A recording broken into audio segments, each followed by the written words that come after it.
The most important thing that somebody can do when preparing for education is have field experiences that are tied to their coursework. And so when students can start as freshmen tutoring children in reading, they have a lot of time to learn about best practices and how to do this when they have their own classroom.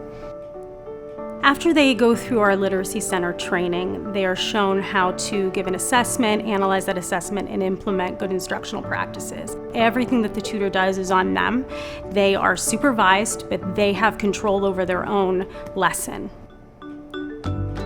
Tutoring has been phenomenal. I've picked up so many different little techniques that I like to pull into my own classroom. So once you do get that rapport, that bond between your individual tutor or each student in your classroom, you start to see their growth, and everything that you give them, it starts to build and build, and it's really nice.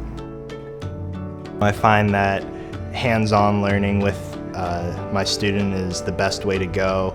He's really smart, he knows what he's doing, and he has shown tremendous growth from when I started working with him to now. Being able to help students in the Literacy Center is so important.